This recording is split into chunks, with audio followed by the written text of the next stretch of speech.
Bienvenue dans Déblocage intérieur, le podcast qui t'aide à comprendre ce qu'il se passe en toi quand tout part un peu en vrille autour.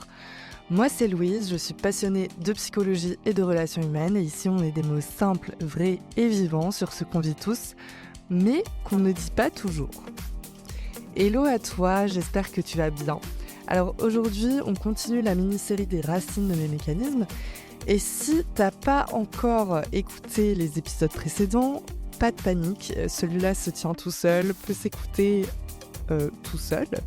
Mais je t'encourage quand même à aller jeter un œil à ce que j'ai fait avant parce que ça met bien le contexte. Aujourd'hui, on va parler d'une question qui se cache derrière plein de comportements quotidiens. Une question qui paraît simple mais qui ne l'est en fait pas du tout. Et cette question est la suivante. Est-ce que j'ai le droit d'être moi sans avoir peur de perdre l'amour des autres ? Question épineuse, mais que je pense beaucoup de personnes se posent, parce que peut-être que tu connais ce moment où tu es dans une conversation et tu sens que quelque chose en toi voudrait dire non, ou juste émettre un avis différent de la personne en face de toi qui a l'air très sûre de ce qu'elle raconte. Et au final, tu ne le dis pas. Tu arrondis, tu t'adaptes, tu acquiesces, tu dis oui, alors qu'au fond, c'était non. Et sur le moment, effectivement, ça évite un malaise, ça évite une tension, ça évite un regard. Mais après, une fois seul, tu te demandes, mais pourquoi j'ai encore fait ça ? Ou alors, tu peux connaître l'autre version. Quelqu'un s'approche vraiment, pas en surface, quelqu'un commence à te voir pour de vrai.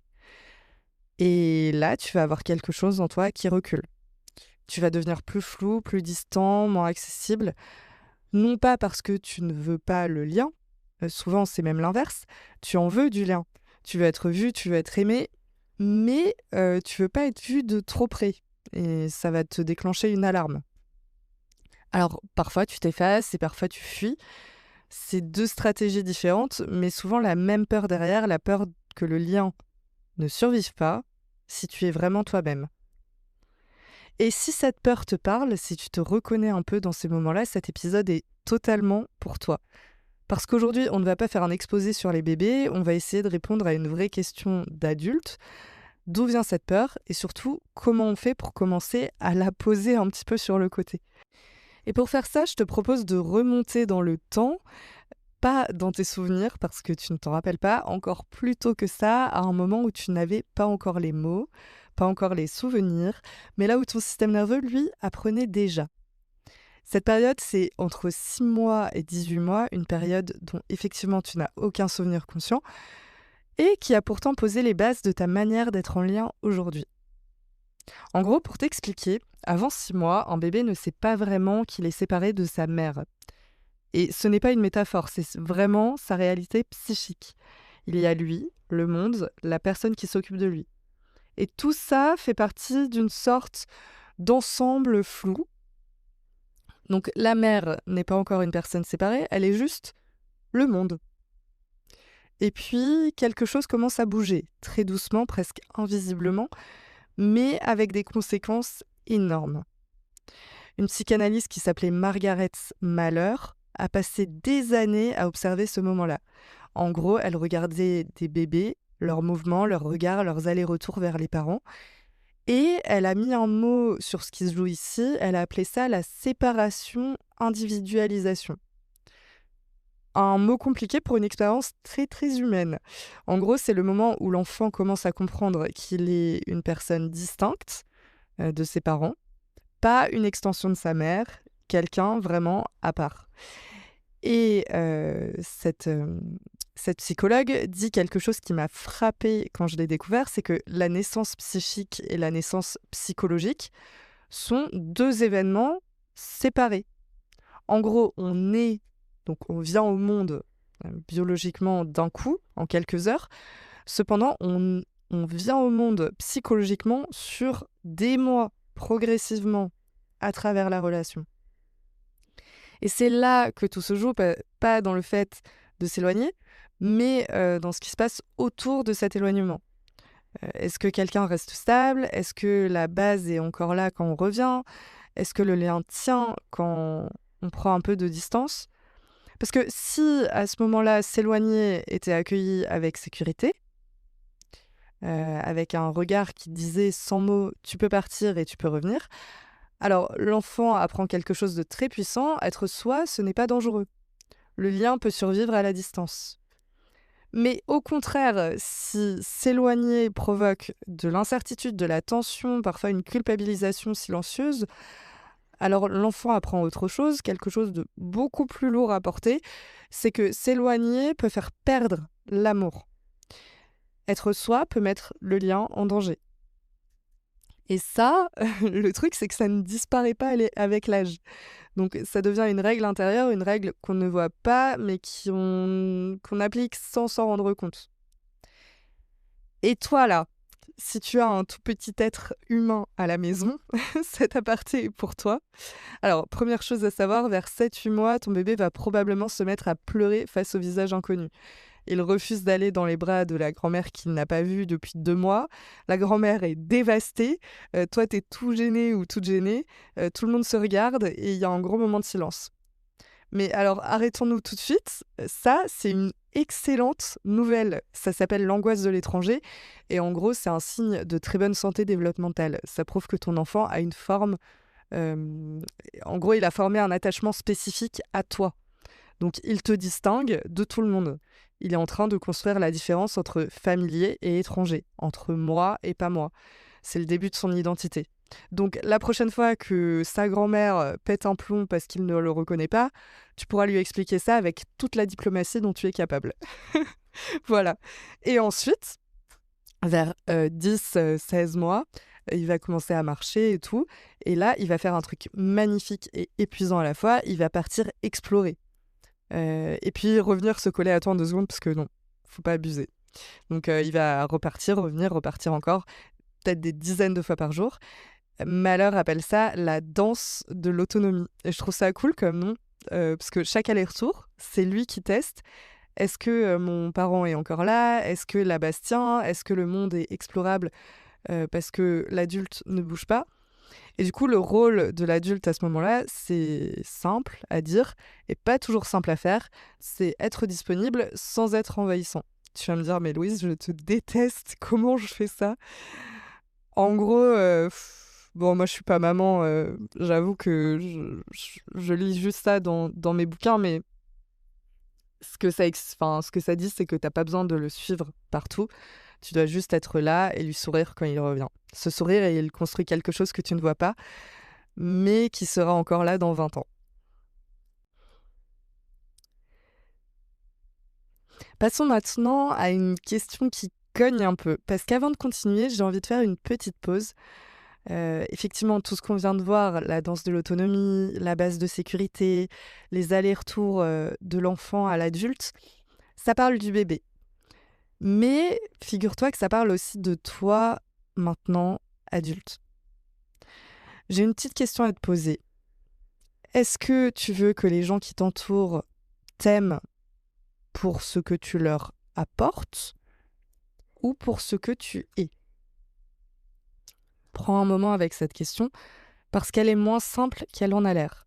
Parce que si demain tu arrêtes, c'est-à-dire tu arrêtes d'être disponible, d'être drôle, d'être fort, forte, d'être utile, d'anticiper les besoins des autres, d'arrondir les angles, de dire oui quand tu penses non, et de faire ce que tu penses que les autres attendent de toi tout le temps, est-ce que ces personnes restent? Et si tu ne sais pas répondre à cette question, c'est peut-être parce que tu n'as jamais vraiment testé. Parce que l'idée de tester fait trop peur. En gros, ce dont j'aimerais parler, c'est de cette fatigue que personne ne nomme vraiment, pas la fatigue du travail, pas la fatigue du manque de sommeil, la fatigue de jouer un rôle, d'être une version de soi qui plaît, qui arrange, qui ne dérange pas, qui donne sans compter pour s'assurer que l'autre reste. Et c'est marrant parce que ça rejoint un peu l'épisode précédent, l'épisode bonus que j'avais fait sur le fait de bah, d'être dans un moule social. Si tu l'as pas écouté, vas-y, ça te fera peut-être te poser des questions.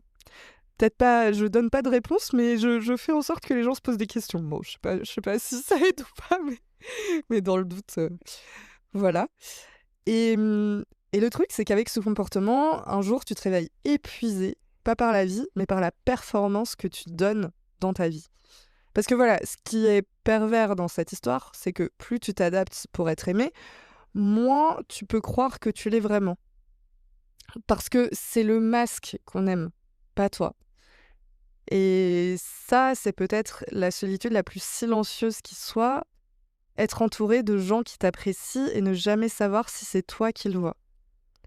Ce n'est pas de ta faute, c'est que tu as appris à faire ça pour que le lien tienne très tôt, avant même d'avoir les mots pour le dire. Et maintenant, ce que j'aimerais qu'on voit, c'est pourquoi l'absence de l'autre peut déclencher autant de bruit à l'intérieur. Parce que la réalité, c'est que si tous ces masques sont portés, c'est aussi parce qu'on a peur d'être seul, on a peur que... Ben, en fait, on a très peur de ce vide autour de nous. Et je sais pas si tu vois ce jeu que presque tous les bébés connaissent. C'est un jeu qu'on trouve ça super mignon, mais qui est en réalité extrêmement sérieux. C'est le jeu du coucou, où tu caches ton visage, tu disparais, tu réapparais, et le bébé il rit encore et encore et encore. Et c'est un cercle vertueux parce que le bébé rit, toi tu ris, tout le monde est content quoi. Et du coup, vu de l'extérieur, ça ressemble à un moment léger, mais à l'intérieur du bébé, il se passe quelque chose d'immense. Parce qu'en gros, au début de la vie, quand quelque chose disparaît, ça n'existe plus. On se dit pas, enfin, le bébé se dit pas, ok, il est loin, il est ailleurs. Ça n'existe plus du tout. Et en gros, petit à petit, le cerveau du bébé construit une capacité essentielle qui est de comprendre que ce qui disparaît continue d'exister, même si on ne le voit plus. Et c'est Piaget qui a appelé ça la permanence de l'objet. Mais Malheur va encore plus loin, elle l'applique à la relation elle-même. La permanence émotionnelle de l'objet. En gros, c'est la certitude intérieure que la personne aimée existe encore quand elle n'est pas là. Que l'amour ne s'évapore pas avec l'absence. Que la dispute d'hier soir n'efface pas tout ce qui était là avant. C'est cette certitude-là ou son absence qui se rejoue dans tes relations adultes. Donc tu envoies un message, 1 heure passe, 2 heures, toujours pas de réponse. Et là, quelque chose commence à se mettre en route dans ta tête. Un scénario, une interprétation, une inquiétude qui grossit. Donc tu relis le message que tu as envoyé, tu te demandes si tu as dit quelque chose de travers, si l'autre est fâché, si tu as été trop ou pas assez. Et parfois, ça va encore plus loin. Tu commences à douter du lien entier et de ta place dedans. Pas parce que tu es fragile, pas parce que tu es trop, mais parce que quelqu'un part dans quelque part. Pardon, pas quelqu'un part, c'était un lapsus qui avait du sens, mais aucun sens dans la phrase. Non, en gros, c'est pas parce que t'es fragile, pas parce que tu es trop, mais parce que quand quelque part dans ton histoire, le silence n'a jamais été complètement neutre, ton système nerveux a appris très tôt à associer absence à insécurité. Et la permanence de l'objet, ça se travaille, hein. Si t'es parent, tu le fais probablement déjà sans t'en rendre compte. Le jeu du coucou, le cache-cache, les jouets qu'on fait disparaître et réapparaître, tout ça, ça construit activement la capacité de ton enfant à se représenter ce qu'il ne voit pas. Et indirectement, ça construit sa capacité à te représenter toi quand tu n'es pas dans la pièce. Un truc concret qui aide beaucoup, quand tu quittes ton enfant, même pour 2 minutes, dis-lui au revoir plutôt que de disparaître en douce. Je sais que la tentation est forte. Il ne pleure pas si tu files sans qu'il te voie. Mais sur le long terme, les au revoir explicites construisent la confiance. Donc, il apprend que tu pars et que tu reviens. Que la séparation a un début et une fin. Que ce n'est pas juste « pouf !» mon parent a disparu. Voilà. On revient aux adultes. Parce qu'il y a une autre difficulté qu'on retrouve souvent quand on essaie d'être soi. Pas seulement la peur du conflit, pas seulement la peur du silence. Il y a aussi quelque chose de plus subtil, la peur du regard des autres. Alors peut-être que tu connais ça, dire ce que tu penses, mais surveiller la réaction en face. Observer un visage, un changement d'expression, et sentir ton corps se tendre avant même que l'autre ait dit quoi que ce soit. Ou alors, autre scénario, tu vas chercher une validation, un signe, un mot, un regard qui rassure, comme si ton sentiment d'exister dépendait un petit peu de ce qui se reflète en face. Ça aussi, ça commence très tôt. Lacan et Dolto ont tous les deux parlé du stade miroir. vers 7-8 mois, l'enfant se reconnaît dans un miroir. Donc c'est la première fois qu'il reçoit une image de lui-même, une image qui ne vient pas de lui, qui vient de l'extérieur, du regard de quelqu'un. Parce qu'en gros, avant même de se voir dans un miroir physique, un enfant se voit dans un visage, le visage de l'adulte qui s'occupe de lui, avec les sourires, les regards qui s'allument, une expression qui répond, et petit à petit, ce regard devient une sorte de miroir intérieur, une façon d'apprendre, en gros, quand j'apparais, quelque chose s'allume en face, ou parfois, quand j'apparais, rien ne bouge. La différence entre ces deux expériences est immense, parce que quand un enfant reçoit un regard vivant, curieux, présent, il se construit une image de lui qui dit « Ok, je compte, je suis visible, je suis digne d'attention ». Mais quand le regard en face est fatigué, absent ou figé, pas forcément par malveillance, souvent par épuisement, par tristesse, par surcharge, l'enfant peut construire une autre image, beaucoup plus fragile, plus incertaine, une image qui dit « Je dois faire quelque chose pour être vu, je dois m'adapter pour garder le regard ». Et ça se rejoint encore à l'âge adulte, quand tu cherches l'approbation avant même d'avoir fini ta phrase, quand tu ajustes tes mots pour éviter un jugement, quand ton image de toi dépend de ce que l'autre renvoie. Et il y a un troisième truc qui se joue dans cette période, moins connue mais immense, et c'est Klein, Mélanie, une psychanalyste, qui décrit ce qu'elle appelle la position dépressive. Alors le nom est un peu malheureux, je sais, mais reste avec moi. En gros, avant 6 mois, le bébé vit dans un monde coupé en deux. Donc il y a le bon sang, celui qui nourrit, celui qui l'adore et tout, et le mauvais sang, celui qui frustre, qui n'est pas là quand il a faim. Et dans sa réalité psychique, c'est deux entités distinctes, deux personnages différents. Et puis un jour, il capte, le bon et le mauvais, c'est la même personne. La mère qu'il adore et celle qu'il déteste quand elle le frustre. C'est une seule et même mère. Et cette découverte, elle est immense parce qu'elle donne naissance à deux choses en même temps. La culpabilité, j'ai agressé en pensée quelqu'un que j'aime, et la capacité de réparation. Je peux réparer ce que j'ai abîmé. Et ça, c'est les premières bases de l'empathie et la capacité à tenir l'ambivalence. Aimer et être en colère contre la même personne sans que ça menace tout. Elle commence à se construire à 6 mois. Et quand ça ne se construit pas, quand personne ne l'aide à traverser ça, l'enfant grandit avec une psyché en noir et blanc. L'autre est parfait ou décevant. La relation est belle ou elle est foutue. La dispute efface tout ce qui était bien. Pas de zone grise, pas de c'est compliqué et c'est quand même beau. Voilà. Je sais pas si ça te parle, mais en tout cas, moi, dans mon entourage, j'ai des gens qui sont un peu comme ça.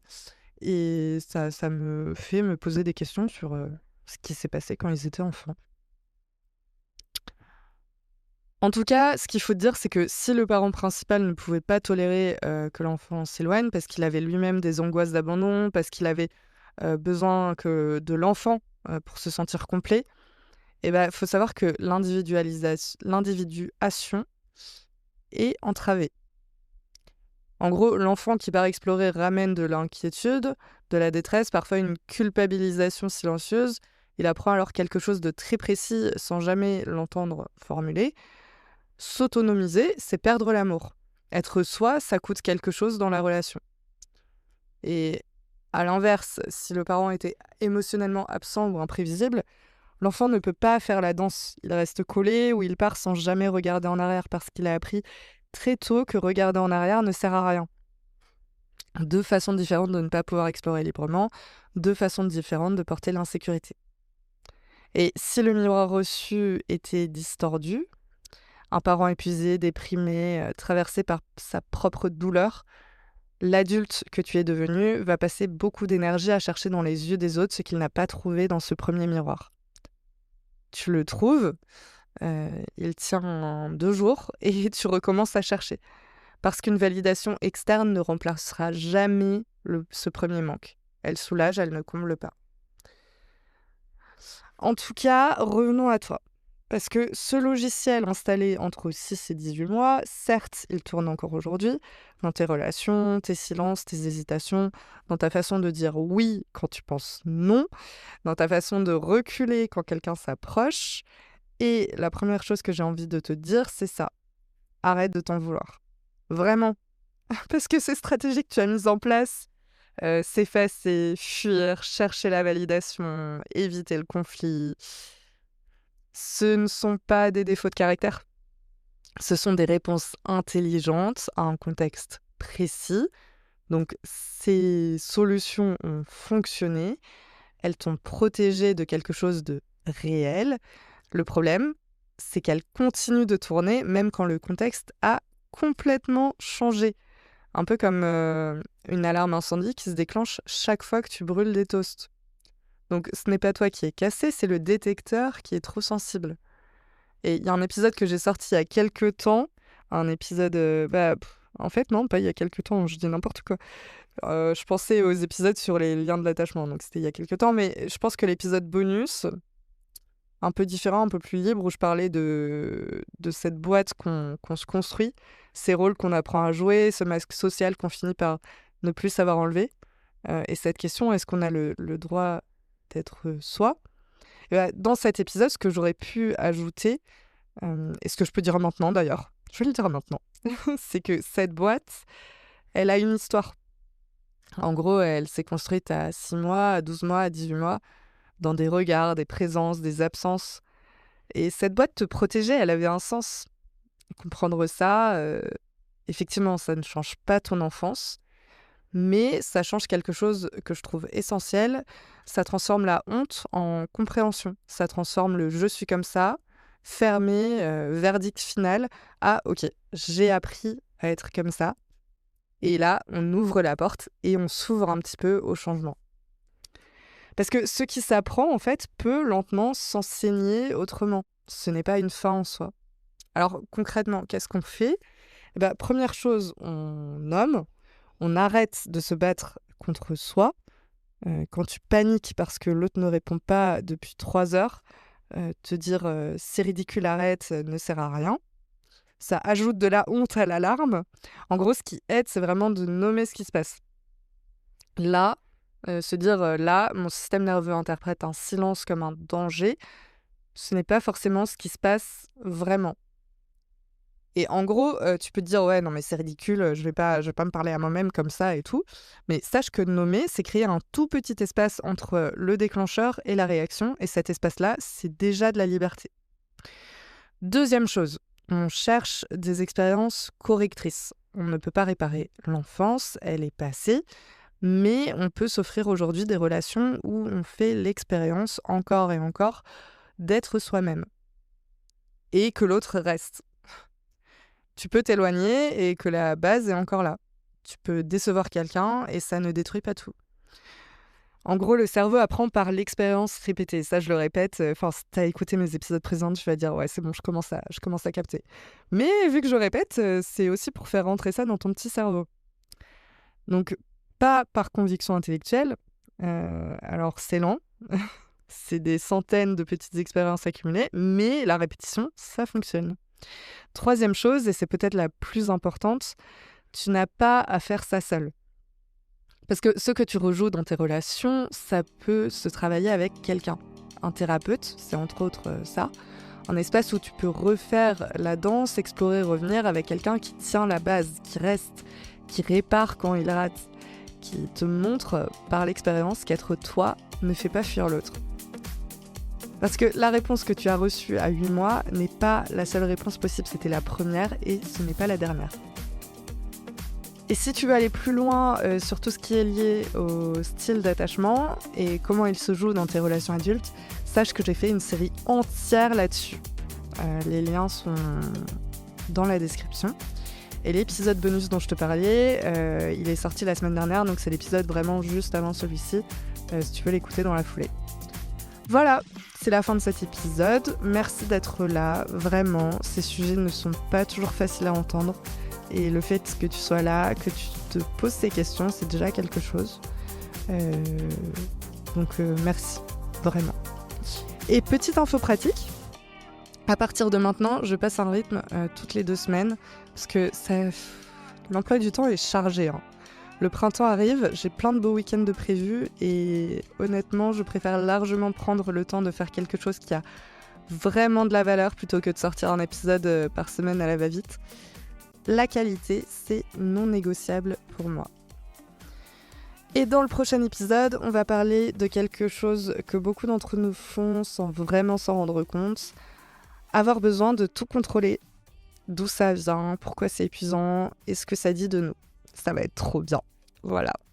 En tout cas, d'ici là, prends soin de toi, vraiment, c'est le plus important.